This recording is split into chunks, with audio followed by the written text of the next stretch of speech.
Break के बाद स्वागत है आपका और खबर बेंगलुरु से है। प्रवासी राजस्थानी संगम की धूम बेंगलुरु में। देश दुनिया के चैप्टर्स का आपसी संवाद यहां पर होगा। होटल ललित में विभिन्न चैप्टर्स के प्रेसिडेंट जुट गए हैं। IAS Naresh Goyal London chapter अध्यक्ष हैं, अजय अग्रवाल सऊदी अरब चैप्टर अध्यक्ष हैं, विजय सोनी जर्मनी चैप्टर अध्यक्ष, हरगोविंद राणा कीनिया चैप्टर अध्यक्ष, सोनवीर सिंह बहरीन चैप्टर अध्यक्ष, रमेश पाटीदार ओयो देशी प्रमुख, दिनेश कुमार जैन, हार्दिक राहुल सुराणा समेत कई नामचीन इस कार्यक्रम में पहुंचे हैं। विकसित राजस्थान का प्रवासियों ने संकल्प लिया है। बेंगलुरु चैप्टर अध्यक्ष सचिन पांड्या ने सबका आभार जताया यहाँ पहुंचने पर। जी मीडिया का भी प्रवासियों ने आभार जताया।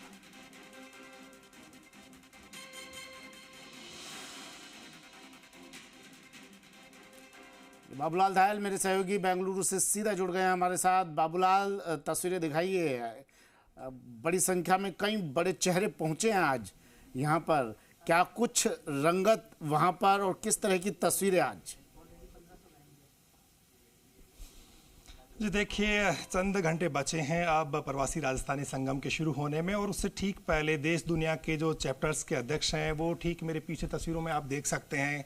लंदन से लेकर और जर्मनी तक और कीनिया से लेकर और सिंगापुर बैंकॉक तक के जो प्रवासी हैं वो पहुंचे हैं यहाँ पर, और बड़ी संख्या में इस वक्त यहाँ पर जमा है। आपसे संवाद किया जा रहा है कि किस तरह से राजस्थान को विकास की दिशा में आगे बढ़ाया जा सकता है और प्रवासी किस तरह से योगदान इसमें कर सकते हैं। तो आपसी संवाद हुआ, डेढ़ घंटे से चर्चा चल रही है और राजस्थान को आगे बढ़ाने का संकल्प लिया जा रहा है। विकसित राजस्थान बनाने का संकल्प यहाँ पर तमाम लोगों ने मिलकर के लिया है। तो बात करते हैं सबसे पहले सोनवीर सिंह, जो कि कीनिया से आए हैं, नैरोबी चैप्टर के अध्यक्ष हैं। सोनवीर जी, आपने अफ्रीका में जो भी संभावनाएं हैं उनके बारे में अपने विचार साझा किए। किस तरह से अफ्रीका राजस्थान के लिए मददगार साबित हो सकता है? जैसा कि मैंने बोला कि अफ्रीका में जो अपॉर्चुनिटीज़ हैं, हम जैसे अफ्रीका गए या कहीं भी गए, एक हम बैग लेके गए, बोलते हैं जन्मभूमि से कर्मभूमि गए।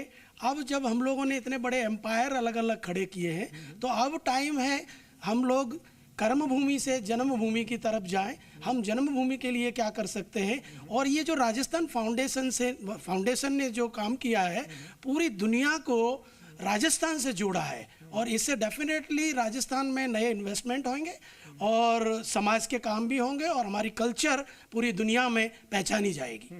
मेरे साथ में विजय सोनी हैं, जो कि सऊदी अरब जेद्दा चैप्टर के अध्यक्ष हैं।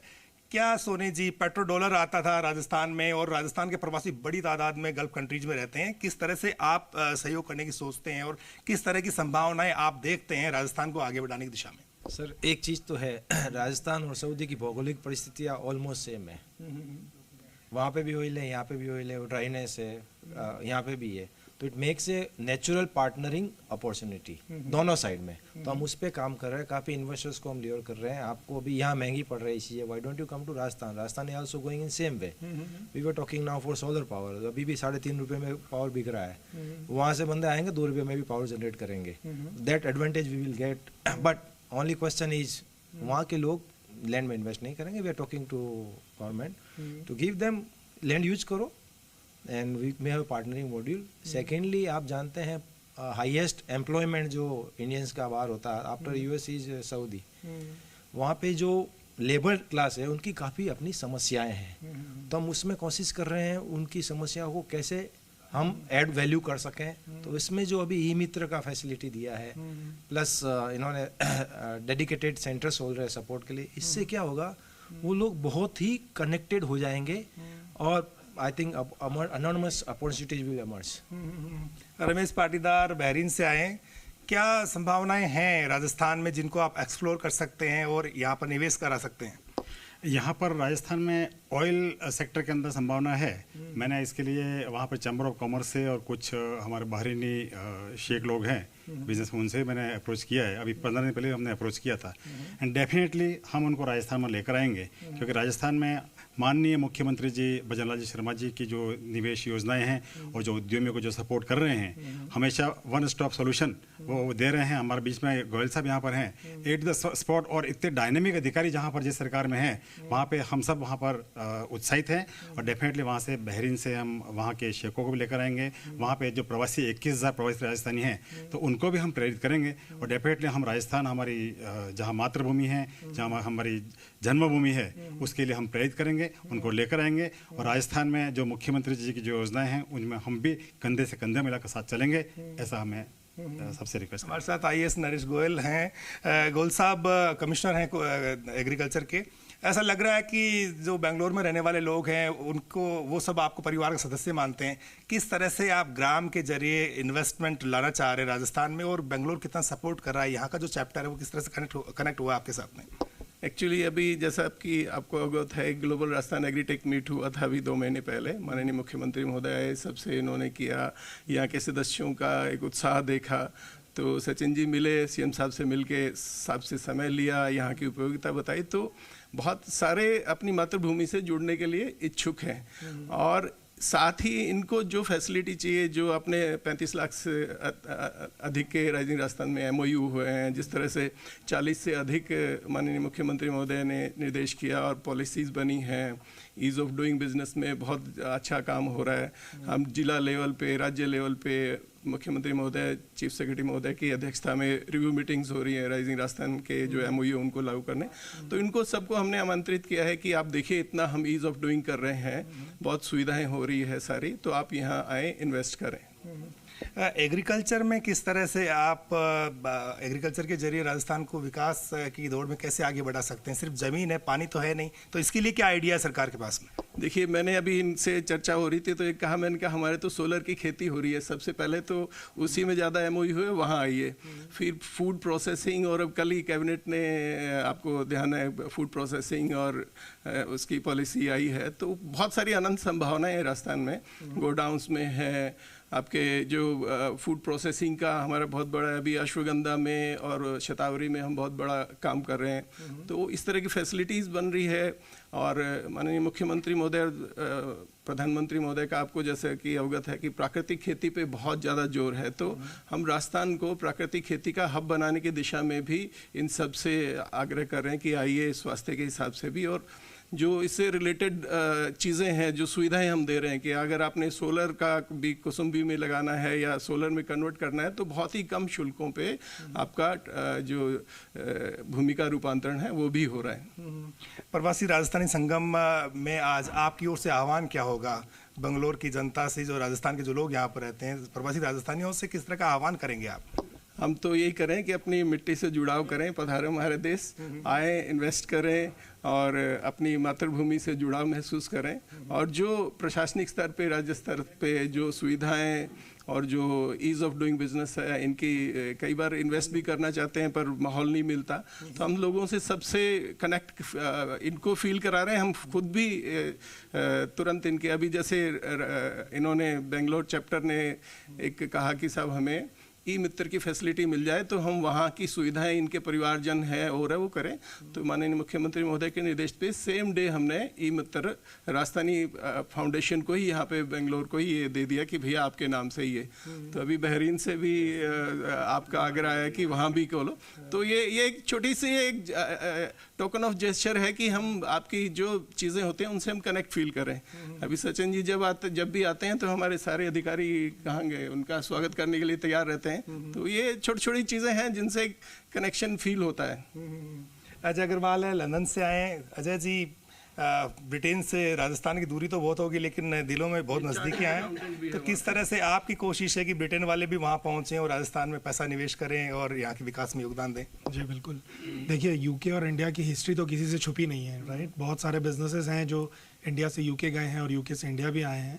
और अभी रिसेंटली आप लोगों को मालूम है जो FTA हुआ है, जो अभी 13 जुलाई से स्टार्ट हुआ है, उसके तहत असीम अपॉर्चुनिटीज़ खुल रही हैं।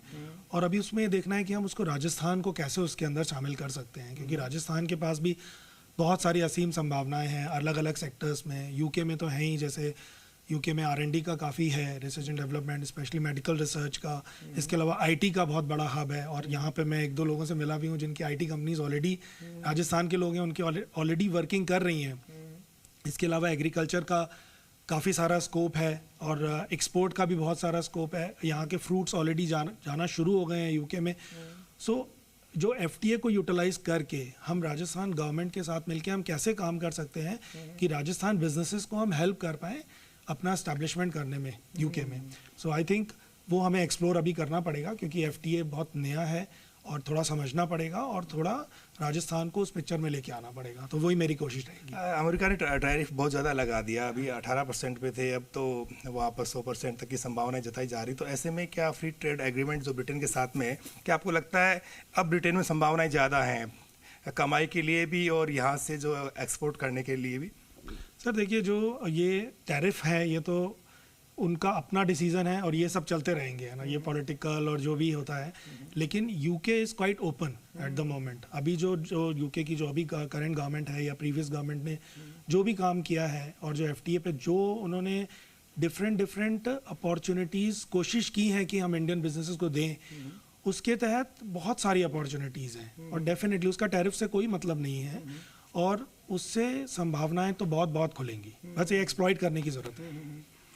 जर्मनी चैप्टर के अध्यक्ष हरगोविंद राणा हमारे साथ में। राजस्थान की सरकार जर्मन लैंग्वेज को बहुत सिखा रही है, क्या आपको लगता है यहाँ जर्मन सीखे हुए जो बच्चे होंगे, युवा होंगे, उनके लिए खूब अपॉर्चुनिटी होगी वहाँ पर सर्विस सेक्टर में, वो आगे बढ़ पाएंगे? जी सो इसके ऊपर हम लोगों की माननीय मुख्यमंत्री जी से भी मीटिंग हुई थी। जर्मनी के अंदर करीबन 4 लाख लोगों की ज़रूरत है। अभी हम लोग कई जगह बात कर रहे हैं बिज़नेस करने की। बिज़नेस करने के लिए मींस मैन्युफैक्चरिंग होगी, हॉस्पिटैलिटी होगा, डिफेंस, हमें लोगों की ज़रूरत है। उसके लिए अगर सही क्वालिटी के बंदे अगर हम अपने लोगों को स्किल कर पाते हैं और लैंग्वेज सिखा पाते हैं, तो जर्मनी में बहुत सारी अपॉर्चुनिटीज़ हैं। मेरी रिक्वेस्ट है हमारे युवाओं से कि जर्मन सीखें, जैपनीज़ सीखें, और बिल्कुल लेजिटिमेट तरीके से फॉलो करते हुए आप जर्मनी पधारिए। राजस्थान फाउंडेशन जर्मनी आपको इंटीग्रेशन और माइग्रेशन में पूरा सपोर्ट करेगा। तो मेरी रिक्वेस्ट सभी युवाओं से स्किल पे रहेगी और जर्मन भाषा पे अपनी मीन्स फोकस करें। आप जैसे युवा वहाँ पर चुनाव भी लड़ रहे हैं, तो क्या वहाँ की गवर्नमेंट और राजस्थान के बीच में भी कोई समझौते हो सकते हैं आने वाले सालों में? बिल्कुल। तो अभी मैंने रिसेंटली वहाँ पे इंटीग्रेशन रात जिसे बोलते हैं इंटीग्रेशन, वहाँ पे जो लोग इंटीग्रेट हो रहे हैं उसी डिपार्टमेंट के लिए मैंने इलेक्शन लड़ा था, और वहाँ की गवर्नमेंट भी बहुत फोकस्ड है। जो राजस्थान के साथ में और इंडिया के साथ में बहुत MOU साइन हो रहे हैं। FTA के बाद में बहुत इंटरेक्शन है। जर्मनी ऑलरेडी ऑटोमेटिव डिफेंस पे बहुत काम कर रहा है, बहुत अपॉर्चुनिटीज़ हैं, और होपफुली बहुत ही जल्द हम लोग sister city between Germany and Rajasthan, हम लोग सिस्टर सिटी का जो कॉन्सेप्ट है उस पर साइन करेंगे, and the discussion is in progress. आप लोग इनके साथ में बैठ करके चर्चा में शामिल हो रहे हैं, बहुत सारी चीज़ें सीखी होंगी आपने भी कि कर्नाटक में तो बहुत संभावना है, लेकिन विदेशों में भी अगर आपको जा करके बिजनेस करना हो तो वो चीज़ें सीखी जा सकती हैं, बहुत कुछ किया जा सकता है। सही बात है। अभी एक तो sharing podium with personalities like all across the chapters, यहाँ से सब आए हैं और राजस्थान प्रवासी से, और इन लोगों के साथ काम करना और सीखना, और हम युवाओं को भी एक शक्ति मिलती है कि वापस राजस्थान में, क्योंकि कहावत है ना, जाना पहुँचे मारवाड़ी, जाना पहुँचे बैलगाड़ी, वहाँ पहुँचे मारवाड़ी। तो सारे मारवाड़ी सब जगह चले गए हैं और सब काम अच्छा कर रहे हैं। अब उनका है कि वापस उनको राजस्थान में लाके इन्वेस्ट किया जाए। तो हम बहुत भाग्यशाली कि हम इन लोगों के साथ काम कर पा रहे हैं और इनके साथ ये इवेंट को ऑर्गेनाइज कर पा रहे हैं। अच्छा, कैसा लग रहा है सब लोगों के बीच में? नमस्कार, मैं आशीष बैद, थाईलैंड राजस्थान फाउंडेशन प्रेसिडेंट। मुझे अभी 3 वीक पहले ही माननीय श्री भजनलाल जी शर्मा और श्रीमती डॉक्टर अरोड़ा जी ने, मनीषा अरोड़ा जी ने मुझे अपॉइंट किया है। तो थाईलैंड और राजस्थान से तो बहुत बड़ा लगाव है लोगों का, क्योंकि मेरा जो मेन बिजनेस है वो जवाहरात का है, और राजस्थान जयपुर से कम 500 से 1000 आदमी राजस्थानी वहाँ पे हैं जो जेम्स एंड ज्वेलरी के बिजनेस में हैं। एंड सेकेंडरी उदयपुर, अगर आपने लोहिया ग्रुप का नाम सुना हो, उनकी एंथोंग में केमिकल की बहुत बड़ी फैक्ट्री है, वहाँ पे भी 2000 से 3000 राजस्थानी मेंबर्स हैं। और कुमार मंगलम बिरला साहब की वहाँ फैक्ट्री है एंथोंग में, वहाँ पे भी शायद 500 या 700 वर्कर हैं। तो आने वाले टाइम में मुझे लगता है विद इन 2-3 मंथ्स हम 2 to 4,000 राजस्थानी मेंबर्स हम लोग जोड़ लेंगे। रिसेंटली हमने 1 वीक में 200-300 मेंबर जोड़ लिए हैं। तो जैसे जैसे मैसेज स्प्रेड आउट होगा वैसे वैसे और मेंबर्स जुड़ेंगे। अपॉर्चुनिटीज़ की जहाँ तक हम बात करते हैं, थाईलैंड में जेम्स एंड ज्वेलरी का बहुत बड़ा काम है, और वहाँ से काफ़ी चीज़ें जैसे फ्रूट्स वगैरह आते हैं, डूरियन है और मैंगो स्टेन है, बहुत सारे फ्रूट्स जो इंडिया में आते हैं, तो उसके डेवलपमेंट के लिए भी और वहाँ उन सब चीज़ों की खेती करने के लिए अगर जैसे नरेश जी गोयल साहब ने कहा एग्रीकल्चर, तो वो सब चीज़ें यहाँ ला सकते हैं। उनका सबसे बड़ा मार्केट है चाइना, डूरियन और मैंगो स्टीन का, जिसकी ऑलवेज शॉर्टेज रहती है। बाकी जेम्स एंड ज्वेलरी में मेरा आग्रह है मिनिस्टर साहब से, मुख्यमंत्री भजनलाल जी से और जो भी डिग्निटीज मिनिस्टर्स हैं, राजस्थान में इतने खनिज पदार्थ निकलते हैं, उन सबके बायो प्रोडक्ट में स्टोन्स भी निकलते हैं, जैसे एमेटी, सिट्रीन, गार्नेट, ओटोलाइट। अगर मुख्यमंत्री साहब इस प्रभार का एक मंत्री बना दें तो आज राजस्थान की जो रेवेन्यू है वो बहुत ज़्यादा हो जाएगी। इतना स्टोन निकलता है जैसे डोसा साइड में, उदयपुर साइड में, लेकिन अभी तक किसी लोगों को अवेयर नहीं है उस चीज़ की। सेकेंडरी चीज़ में कहना चाहता हूँ कि ये फाउंडेशन 2001 में बनी थी, लेकिन इसके बारे में हमको किसी को मालूम ही नहीं था। अब जाके सबको मालूम पड़ा है। और जो हमारे यशस्वी माननीय मुख्यमंत्री जी हैं भजनलाल जी शर्मा और डॉक्टर मनीषा अरोड़ा, उन्होंने जो एफर्ट्स किए हैं उससे लोगों को मालूम पड़ा है कि राजस्थान फाउंडेशन नाम की भी कोई चीज़ है। तो अब लोग उससे जुड़ रहे हैं, उस संस्था से। और हम लोग, हर आदमी पूछता है बेनिफिट्स क्या हैं, तो हम लोग उनको अब डिस्क्राइब कर रहे हैं बेनिफिट्स। और सेकेंडरी हमारा ये प्लान है कि हम राजस्थान की जितनी भी डिग्निटीज़ हैं, मुख्यमंत्री साहब, मनीषा जी अरोड़ा, हम थाईलैंड में भी सेम यही व्यापार से विकास तक का एक प्रोग्राम करेंगे, वो हमारे एक उसमें एजेंडा में है। और सचिन जी जो हैं वो हमारे इसके लिए मार्गदर्शक हैं, उन्होंने यहाँ बेंगलोर में स्टार्ट किया, तो हम लोग थाईलैंड में उनके पीछे पीछे उसको करेंगे। कैसा लग रहा है आपको? मेरा नाम सुनील बिश्नोई है। मैं एक्चुअली पहले मैं कर्नाटक से था, लेकिन अभी मैं वापस जोधपुर शिफ्ट हो गया था। लास्ट साल जो पिछले ईयर राजस्थान राइजिंग हुआ था उसमें मैंने एक एमओयू किया था फूड एग्रो के लिए, और मुझे सरकार ने 17,000 वर्ग मीटर जोधपुर के अंदर रिको में एक महीने के अंदर मुझे ज़मीन दे दी थी, और मैंने अभी धरातल पे काम भी शुरू कर लिया है। होप ये जो 10 दिसंबर जो राजस्थानी प्रवासी दिवस मना रहे, तब तक मेरी वहाँ पे फैक्ट्री चालू हो जाएगी। मैं राजस्थान फाउंडेशन और बेंगलोर के जो चैप्टर हैं उनके अध्यक्ष जी को बहुत बहुत शुभकामनाएं देता हूँ कि भाई हमें यहाँ कर्नाटक में बिजनेस करते थे, लेकिन हमें वहाँ पे जाके करने का ये मौका मिला। और पहले हमें सरकार के प्रति ये था, इस बार सरकार बहुत सीरियस है। भजनलाल जी वो कह रहे हैं कि प्रवासी जो लोग आप जो मांगेंगे आप हम देंगे करके। मेरे साथ में बहुत सारे और प्रवासी मौजूद हैं, तो किस तरह से आप लोगों की एक सोच है अपनी जड़ों से वापस जुड़ने की, और उसके लिए क्या चल रहा है आज? क्योंकि पूरा राजस्थान एक जगह दिखेगा आपको, तो क्या क्या बातें आपके जहन में आ रही? आज जैसे कि हमने जब 2021 में जब ये राजस्थान प्रवासी सम्मेलन शुरू हुआ था, तब हमने राजस्थान गवर्नमेंट के साथ में एमओयू किए थे, और हमने सोलर पार्क डेवलपमेंट के वहाँ पे काम शुरू किए, जिसमें हमने तकरीबन 2 पार्क हैं जो 300 करोड़ के धरातल पे आ चुके हैं, और 400 करोड़ के जो पार्क हैं वो अगले साल में धरातल पे आएंगे। इसके अलावा हम पीएम सौर ऊर्जा में नंबर 1 है, मिलन सोलर जो है राजस्थान पीएम सौर ऊर्जा नंबर 1 है, और 3000 लोगों को सीधे का तौर पे उन्होंने रोजगार प्रदान किया है। और आने वाले समय में भी हम सौर ऊर्जा के क्षेत्र में काफ़ी बड़ा काम कर रहे हैं। तो हमारी ये सोच है कि अब हमारा जो समय है कर्म भूमि से मातृभूमि की ओर जाने का है, और हम इसके लिए काफ़ी सारे अपनी तरफ से पूरी तरह से अग्रसर हैं। तो पूरी तरह से तैयार है मैम। आप बताइएगा अपने बारे में, और किस तरह की कोशिश जो सरकार ने शुरू की वो अंजाम तक पहुंचती हुई दिखाई दे रही है आपको? मेरा नाम ममता दाधीच है, और मैं सादुलपुर राजगढ़ से बिलोंग करती हूँ। 25 साल पहले हम लोग यहाँ बेंगलोर आए थे। एक्चुअली हस्बैंड है वो एयरफोर्स में थे, तो हम बेंगलोर आए थे।